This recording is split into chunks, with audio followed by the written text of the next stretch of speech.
Oi, pessoal! Hoje é o episódio número 5 da 5ª temporada do podcast Fala com o Lori. E olha só que coincidência.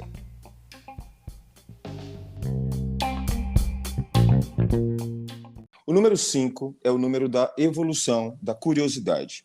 É o número que representa as pessoas que não têm medo de se lançar em novas oportunidades.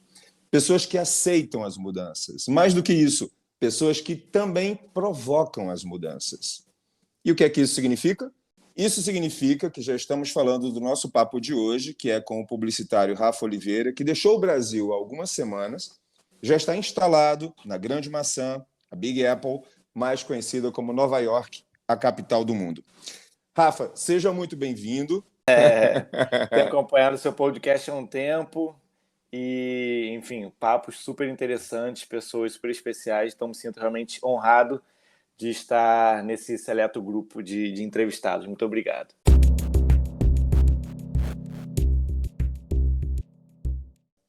Você já me disse um dia, e quando conversamos recentemente você me reafirmou isso, que foi na Espanha como estagiário, há alguns anos atrás, num programa de intercâmbio, em que você viveu o melhor ano de tua vida. Vou fazer até uma introduçãozinha aqui. Eu e o Rafa, a gente trabalhava na mesma empresa, né, aqui no Brasil, e por uma incrível coincidência, no mesmo ano que eu fui expatriado para a Espanha, o Rafa também foi fazer um estágio lá, num programa europeu de intercâmbio. A gente não morava na mesma cidade, mas, enfim, nos vimos várias vezes, né, Rafa? Viajamos juntos, pedalamos por Madrid. Sim, muitas vezes.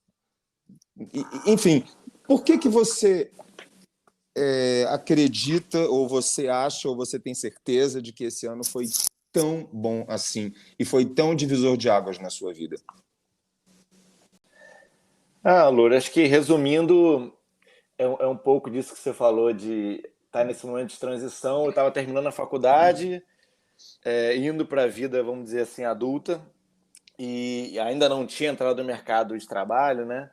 E, ao mesmo tempo, eu morei com os brasileiros bastante tempo, morei com vários, mas depois teve um momento que foi muito legal, que eu morei com vários gringos, né? Então, era um prédio que tinha gente da Itália, da Polônia, da Eslováquia, da Eslovênia. Então, acho que foi um aprendizado muito bom, assim, sabe?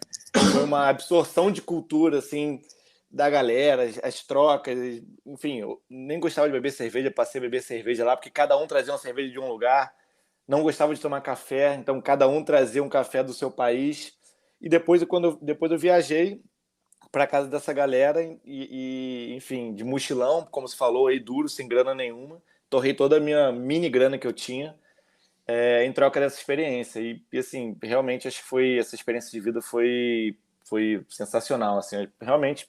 Acho que o melhor ano da vida mesmo. Muito bom. Boa lembrança.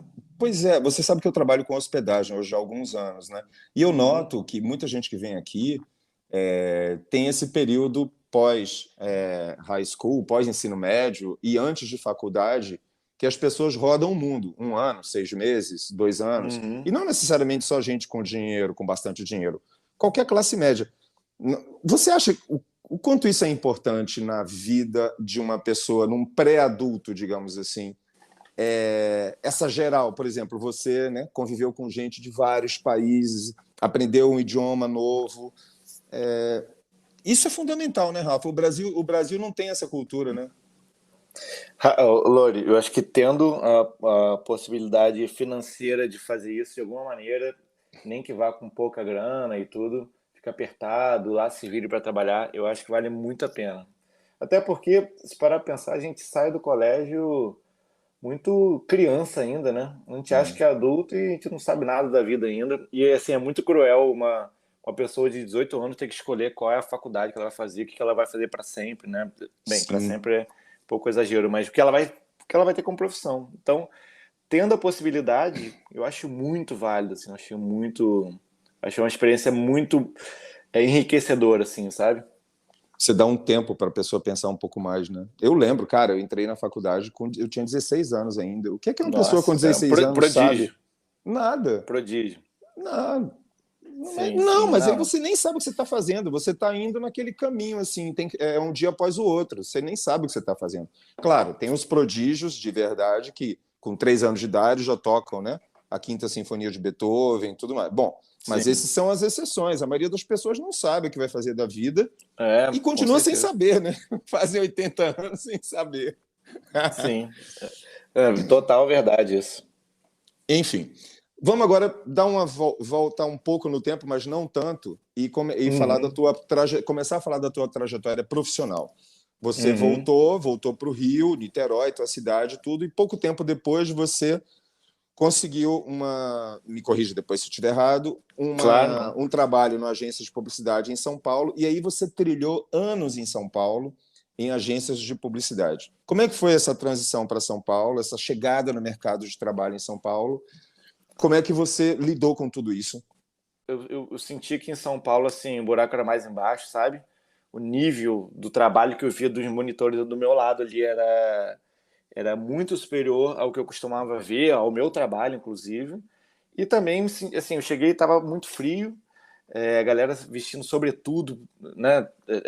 Muita roupa escura, né? Eu do Rio usando camisa laranja. Enfim, eu acho que foi uma junção de camisa regata laranja, não na agência, né? Eu pensei que você já estava ruim falando de camisa laranja, aí você conseguiu piorar. E aí eu vi que eu me senti muito. E assim, a África, a agência que eu trabalhei, a primeira agência que eu trabalhei em São Paulo, era na frente do Iguatemi. Então, assim, um shopping só com as lojas mais caras do planeta. Não, mas Ali, para. Vou dar um agora de João Kleber. Lembra do teste da vamos lá, vamos lá. fidelidade? Lembro, lembro, lembro. Você Vai lá falou que é em o momento para eu dar África. um golinho na minha cerveja aqui. Dê um golinho na sua IPA aí. Você falou África como se você estivesse falando que trabalhou na agências do seu Zequinha. Simplesmente uma das maiores agências de publicidade do Brasil, né, Rafa? Sim. A proposta que eu recebi para trabalhar foi lá. Na época até falei, nossa, mas o nível de trabalho deve ser um pouco maior. Quando eu cheguei lá, eu vi que o nível era bem maior. E no fim das contas, para mim foi bom eu trabalhar lá, porque começar lá, porque é uma agência em que o ritmo é muito acelerado. Até hoje, eu acho que na época talvez fosse um pouco mais acelerado.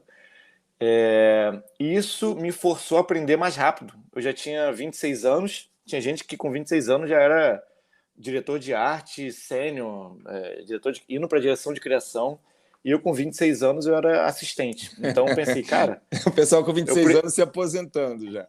o pessoal se aposentando, ganhando leão em Cannes, e eu, 26 anos, indo para 27 já, assistente. Então pensei, cara, preciso me puxar aqui, preciso aprender rápido, porque senão, enfim, o mercado vai acabar me engolindo aqui, sabe? E aí foi bom, foi vamos dizer assim, foi no ritmo frenético, mas foi ótimo, porque como a agência tinha clientes muito grandes, diferente do mercado do Rio da minha época, por exemplo, pelo menos das marcas que eu trabalhei, o nível da galera era muito alto, eu tive que me puxar muito, assim, sabe? Muitas vezes ficava até mais tarde, às vezes por conta da agência, às vezes porque depois disso eu queria me puxar para fazer algum trabalho pessoal, me apresentar alguma ideia, então foi puxado, mas foi um aprendizado bom e no forceps, mas foi um aprendizado mais rápido do que o normal por conta dessa diferença de nível que eu tava, sabe? Entendi. Rafa, quando começaram a aparecer os prêmios e o que eles começaram a representar para você na sua criação e na sua autoimagem? O prêmio ele tem várias funções, né? Mas eu acho que a principal é ele colocar um holofote, iluminar, né, as pessoas que estão fazendo um trabalho legal, iluminar no sentido de você ganhar um prêmio, o mercado olha para você, pelo menos por um tempo, te olha interessado, sabe? Então, eu acho que tem uma função de te ajudar a conseguir uma promoção mais rápida, ou conseguir mudar de agência, ou conseguir talvez um aumento. Então, tem muito essa função. Entendi. E Spotlights eu. que se ligam no seu rosto, né? Na sua ex- pessoa. Isso, exatamente, exatamente. Então, e era e assim, adorava a África, foi muito bom para aprender. Eu dava um gás absurdo com meus amigos, né? Sempre o meu trabalho é em dupla, né? Ou Quando não é dupla criativa, quando não tem mais gente na criação e muitas pessoas envolvidas. Mas, enfim, sempre foquei em fazer trabalho com perfil criativo, que poderia ser premiado, mas na África, naquela época, ainda não escrevi em prêmio por uma política da agência. Mas, enfim, fui para uma outra agência depois, a Léo Burnet, também uma agência grande, renomada, tem no mundo inteiro, tem uns 100 escritórios no mundo inteiro. E ali eu consegui emplacar alguns trabalhos, um para Fiat, outro para a ABTO, Associação Brasileira de Transplante de Órgãos, e aí consegui alguns prêmios. E o prêmio, como falei, ele é um spotlight, né? E te ajuda a ter um reconhecimento do mercado e, consecutivamente, você mudar para uma outra agência e ir crescendo, às vezes verticalmente, às vezes na diagonal dentro do mercado. Beleza, isso eu entendi. Mas em relação à tua autoimagem, isso te interferia positivamente?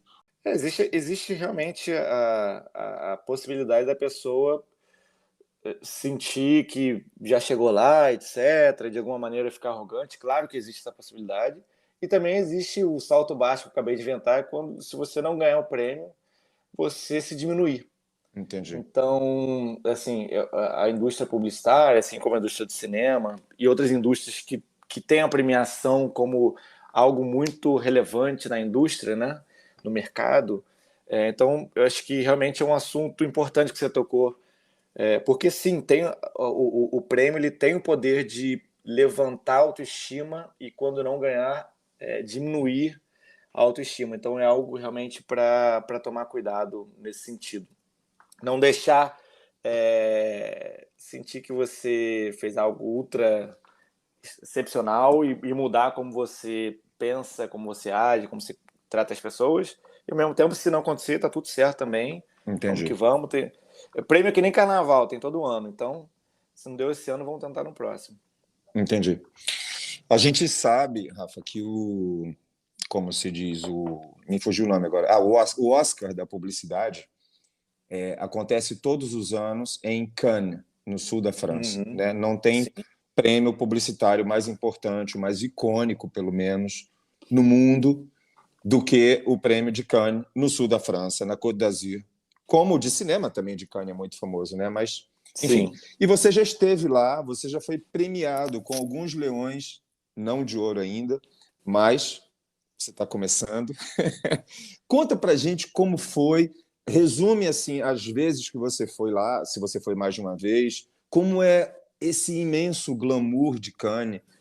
Tenta passar um pouquinho desse brilho pra gente, desse foie lá no sul da França. Eu ganhei cinco leões de Cannes, com 4 ideias diferentes. Aí, como você falou, ainda não de ouro, mas sigo no foco para ver se um dia consigo um leão de ouro ou quem sabe um Grand Prix, que é o prêmio máximo, né, de cada categoria. Ok. E fui 2 vezes para o festival. Assim, foi sensacional. Porque é um lugar onde, você sabe, tem um festival de cinema, né, onde os atores de Hollywood, etc., atores e atrizes de Hollywood, etc., né, frequentam ali. É um lugar super sofisticado. Tem o Carlton, tem o Hilton, tem, enfim, vários desses hotéis. O Elton John já gravou um clipe dele ali. E assim, do ponto de vista publicitário, quando você está concorrendo, as 2 vezes que eu fui, eu dei a sorte de, estando lá, ganhar leão. Porque o mais normal é você ou não ganhar, ou ir para lá e não ganhar. Porque as chances são sempre muito pequenas, né, de você ganhar. Um número muito Sim. reduzido. Cerca de 2, 3% do que é inscrito em cada categoria ganha algum reconhecimento, né, de leão. Seja prata, bronze ou ouro. Ou Grand Prix. Mas, enfim, então, estando lá, eu dei a sorte de ganhar, né? Estando lá, e eu vou te dizer, tem esse mix do glamour desses lugares. Agora, quando você está lá competindo com alguma ideia sua que está concorrendo, é um mix de glamour e angústia ao mesmo tempo, porque todo dia você fica na expectativa se no dia seguinte você vai entrar no shortlist, né? Que seria os indicados, Tipo comparando os como você indicados do falou. Oscar, né? Antes da Isso. premiação, né? final. Isso, se você entrar no shortlist, você consegue, você concorre a ganhar ouro, prata ou bronze, ou não Ok, ganhar nada. ok. Então, assim, é um mix de glamour, networking, a palestras interessantíssimas, né? Às vezes com Shaquille O'Neal, todo ano eles chamam algumas, né, celebridades, e ao mesmo tempo uma angústia de você saber se ganhou ou não, se foi desclassificado ou não. Mas, enfim, muito bom. Muito bom.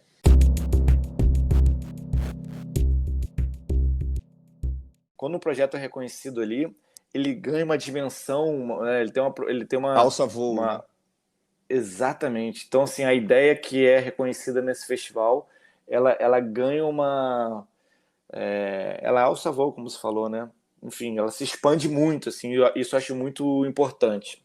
O que a gente fez na época? A gente fez a Parada Gay na rádio. O que foi isso? A gente criou uma parada gay, né, que não era física, não acontecia nas ruas, que ela atravessava o Brasil através do rádio, das estações de rádio.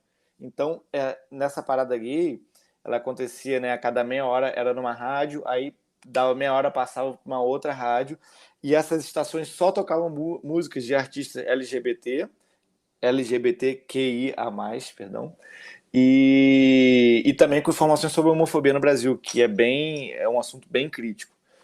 Então, enfim, nesse projeto que a gente estava fazendo, que também, por acaso, foi reconhecido em Cannes, mas eu acho que o reconhecimento que a gente teve mais marcante para mim, mais do que o Leão, foi o dia que a gente recebeu um e-mail dizendo: temos Elton John. Ah, Cara, quando a é? gente viu isso, a gente não acreditou.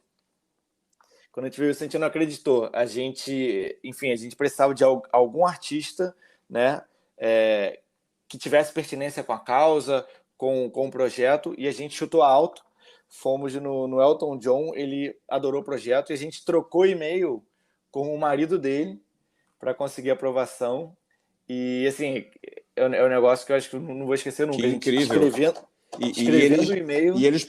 Ele participou, então, dessa Ele campanha. participou, o Elton participou e compartilhou 4 vezes nas redes sociais oficiais dele. Que maneiro, que Então, força, né? muita força. Quando a gente conseguiu isso, Lori, a gente conseguiu todo mundo no Brasil, assim, muita gente relevante no Brasil que tem a ver com a causa, enfim, Claro, foi natural. muito legal. Daniela Mercury, enfim, Caetano Veloso, muita gente que Entendi. de alguma maneira estava conectado com o assunto ou apoiou o assunto, sabe? Foi muito legal. Fantástico. Rafa, os publicitários, eles são muito conhecidos por pensarem diferente da maioria, ou por terem ideias que a maioria das pessoas não tem, até porque são treinados para isso, né? Enfim. Sim. E eu te pergunto, então, ser um publicitário de sucesso, de prestígio, melhor dizendo, significa necessariamente pensar diferente da maioria? Talvez sim, acho que sim, porque a base do nosso trabalho que, assim, se você falar tudo que todo mundo já falou, ou tudo da maneira que todo mundo já falou, você não consegue se destacar. Se você não consegue se destacar, é um Uhum, dinheiro perdido para uma marca, né, para a agência como um todo, que tentou fazer um trabalho, né, que chamasse atenção para aquele produto, para aquela ideia, e no momento que você faz igual, você desperdiça o tempo e o dinheiro de todo mundo envolvido, né? O dinheiro do cliente e o tempo do cliente de todo mundo. claro. Então, no fim das contas, eu acho que sim, a gente é treinado a pensar diferente. Eu imagino que seja isso. Quer dizer, já há uma tendência, né, do profissional, mas aí quando Sim. você vai, começa a estudar e começa a conviver com pessoas que têm aquelas cabeças mais doidas, entre aspas, de criação, de pensar no imponderável, né, pensar no que ninguém pensou ainda. Isso deve dar uma turbinada no seu pensamento, né, também. O 100% original, praticamente impossível, porque no fim das contas eu acho que tudo é um pouco do mix de uma coisa com outra, uma Sim, visão diferente, mas a gente sempre tenta trazer um olhar, enfim, diferente, etc., ou uma solução, e eu acho que para isso o máximo que você conseguir ler livros, né, ler conteúdo, ter acesso, né, ou ler, se interessar por conteúdos diferentes, literatura, filme, conversas de bar, conversas como essa, etc. Acho que quanto mais conteúdo você tiver, mais conexões diferentes você consegue fazer. E esse realmente é o nosso objetivo, é cada dia ter uma ideia, uma solução diferente para um problema que normalmente acontece diariamente. É interessante você falar isso, né? Que nada é 100% original. E parece até a famosa frase, nada se cria, tudo se copia, ou então nada se perde, tudo se transforma, porque é isso, é o caminho, né? Nós temos as nossas referências, né? E a gente não consegue criar sem referência, né? Aí você vai criar o quê, Exato, né? exato. Na verdade, é criar, enfim, esse criar tá entre aspas, né? É você fazer uma colagem de coisas, né? E aí sai algo novo também, mas sem referência é impossível, né, Rafa? Sim, muito, muito difícil, quase impossível.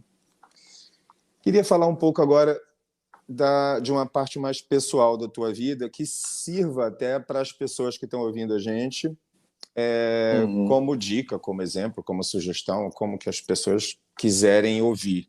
Você você e a Paula, né? Você acabou de se casar com a Paula, você já está com a Paula há alguns anos. Vocês tomaram uma decisão muito importante agora, se mudar de país, né? Mas não é se mudar de país para passar 2 anos e voltar. Vocês se casaram e estão se estabelecendo em Nova York. Vocês estão há pouquíssimo tempo aí, mas a ideia é ficar muito tempo. É uma mudança de vida para valer mesmo. E todo mundo sabe da confusão que é, principalmente entre casais, de quando um vai para um lugar, ou é promovido, ou é transferido, e o outro tem que ir, ou ficar, ou acaba o casamento, ou vai junto e tudo mais. E isso pode, lá mais tarde, lá na frente, causar um grande problema. Aquela história de botar o dedo na cara, você me fez vir para cá, eu não queria, não sei. Enfim, esse rolo todo, né? Então, já que eu fui tão prolixo agora, vou ser mais sucinto na pergunta. O que você diria para as pessoas que estão, nesse momento, muito divididas entre vou priorizar minha vida pessoal ou a vida profissional, minha mulher ou meu marido, me mudo ou fico aqui? Como é que vocês trabalharam isso na cabeça de vocês? Bem, eu acho que é uma pergunta importante. Eu tinha um sonho já há muito tempo engraçado, quando eu fiz faculdade, quando eu terminei faculdade, eu nunca me imaginei, nem imaginei que eu poderia trabalhar fora, que eu teria capacidade ou qualquer coisa do tipo, nunca passou pela minha cabeça.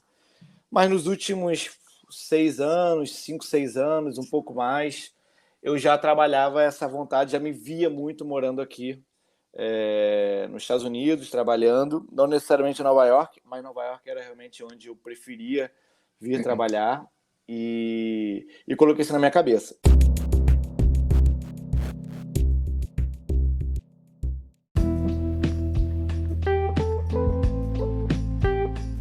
Quem tem, enfim, de alguma maneira vontade de trabalhar fora, primeiro, acho que a primeira coisa é o seguinte, enfim, chegamos aqui em Nova York e eu acho que isso aqui é só o início, assim, muito longe de achar que eu cheguei lá, acho que só o início, muita coisa para fazer ainda e muito aprendizado, muita adaptação, aprendizado, a gente tem muita coisa para fazer, muito objetivo para correr atrás e assim, quem enfim, tiver interesse, acho que o resumo é, cara, tentar correr muito atrás, se dedicar bastante à sua profissão, estudar quais são as maneiras que te facilitam vir para cá ou não e correr sempre atrás.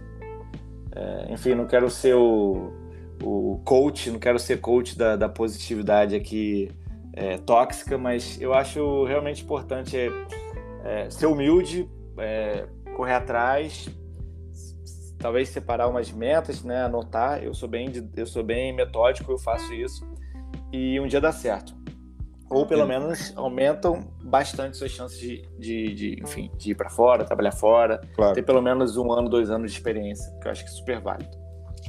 Rafinha, muito obrigado, viu, mais uma vez, por dedicar um pouco do teu tempo para falar com a gente aqui. Boa sorte demais por aí, quer dizer, sorte é maneira de falar, né? Muito trabalho, muita transpiração, muita inspiração, muitas coisas boas na sua vida e desejo que a tua competência, o fato de você ser um profissional e um homem de bem, seja bastante recompensado pelas conquistas que vão vir, com certeza. Um grande beijo. Lori, um prazer, brigadaço, saudade. Qualquer dia temos que tomar um chopp real, não virtual. Sim, aqui ou aí. Obrigado, Boa, Rafinha. Fechado. Um beijo. Outro. Até o próximo papo, pessoal. Um grande abraço do Lori.